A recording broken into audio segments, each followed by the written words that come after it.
नमस्कार, नाशिकचा शेफ या चॅनलवर आपलं खूप खूप स्वागत आहे.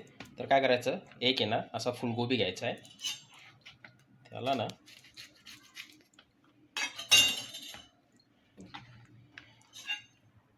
असं आहे ना, त्या पाकळ्या काढून घ्यायच्या बघा, म्हणजे कट करून घ्यायचं. त्याचं देठ जे आहे ना, हे बघा, हे अशा पद्धतीनं सोप्या पद्धतीनं देठ त्याचं काढून घ्यायचे. आणि मग हे असे त्याचे जे फूल आहेत ना, ते असे मोकळे होतात. मग काय करायचं, चाकूच्या साहाय्याने ना हे असं प्रत्येक फूल एकदम सोप्या पद्धतीनं ना मोकळं करायचं. हे बघा किती सोप्या पद्धतीने निघतं. फक्त आपल्याला ना जे देठ आहे ना त्याला फक्त चीर मारून घ्यायची अशी, आणि ते सगळे फूल आपल्याला व्यवस्थित मोकळे करून घ्यायचे, असे सेपरेट करून घ्यायचे. हे बघा अशा पद्धतीने. तर बघा अशा पद्धतीने सगळे फूल आपल्याला मोकळे करून घ्यायचे. आणि त्याच्यात आळ्या वगैरे आहे का नाही ते बघून घ्यायचं बरं का एक वेळेस. आता काय करायचं आपल्याला आहे ना, हे जे फूल आहे ना, हे बघा हे असे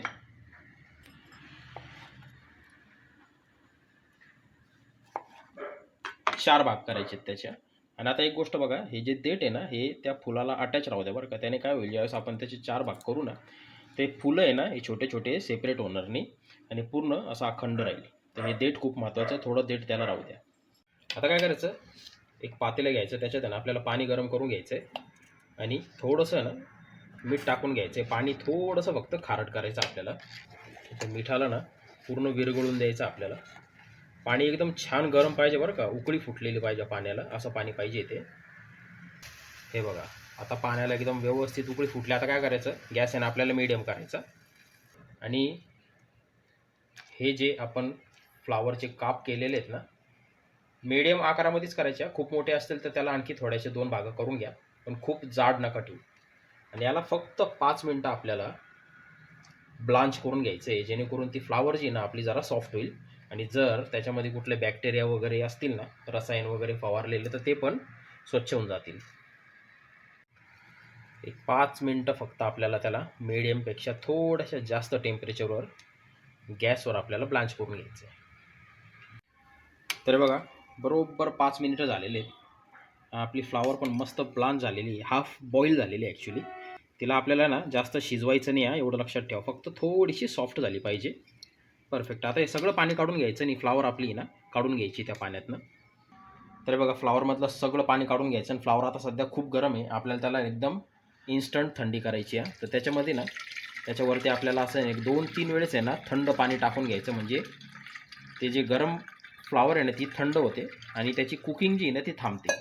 कारण नाही तर काय होईल, ते खूप गाळगाळ होऊन जाईल फ्लावर. त्याच्यावर 2-3 वेळेस आपल्याला थंड पाणी टाकून घ्यायचं आहे.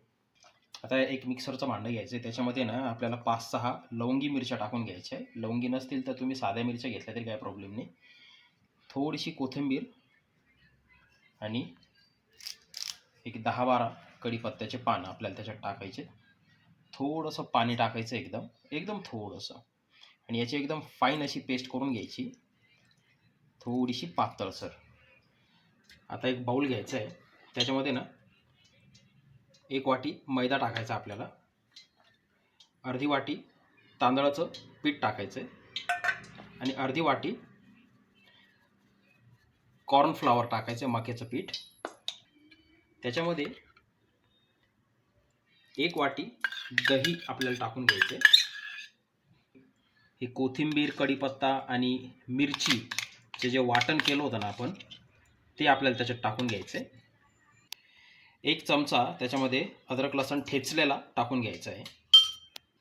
थोडीशी अर्धा चमचा हळद टाकायची आहे. अर्धा चमचा धने पावडर टाकायची आहे. 1 चमचा लाल तिखट आपल्याला टाकून घ्यायचं आहे. थोडंसं चवीपुरतं मीठ टाकायचं आहे. मीठ थोडंसंच टाका, नंतर आहे ना आपल्याला चव घेऊन ॲडजस्ट करता येईल. अर्धा चमचा जिरं पावडर आपल्याला टाकायचं आहे. अर्धा चमचा चाट मसाला आपल्याला टाकायचा त्याच्यात. पहिले एकत्र करून घेऊ ते सगळं.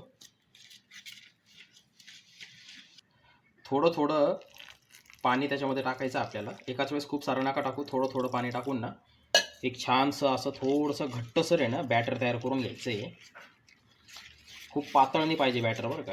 तुम्हाला कन्सिस्टन्सी दाखवतो मी त्याची, पण थोडं थोडं पाणी टाका.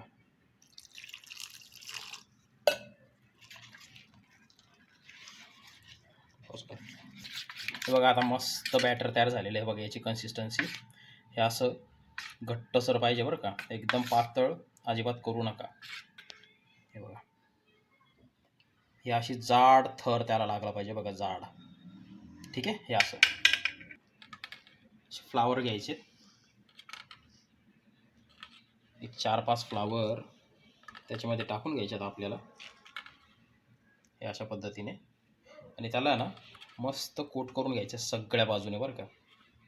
हे बघा हे असं कोट करून लगेच त्याला गरम तेलात आपल्याला सोडायचं.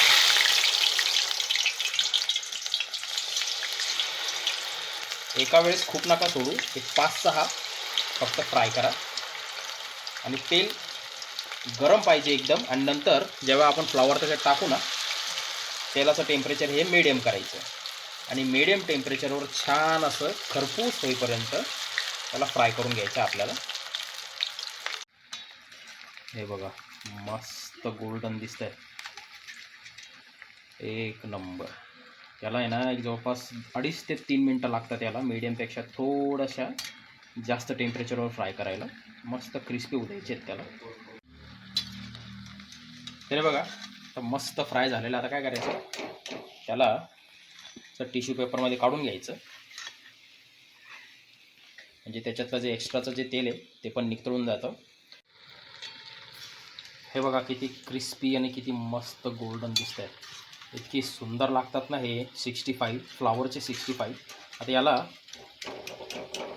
अशाच प्रकारे तुम्हाला जेवढे करायचे आहेत ना सगळे ना बॅटरमध्ये टाकायचे आहेत, करून घ्यायचे आहेत. तर हे बघा आपले फुलगोबीचे 65 एकदम चमचमीत चटपटीत अशी रेसिपी आहे. लहान मुलांना खूप आवडेल. एक वेळेस ट्राय करून बघा माझ्या पद्धतीने, एकदम क्रंची क्रिस्पी. हे बघा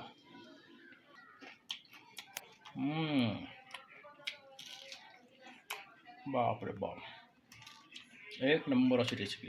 ट्राय करा.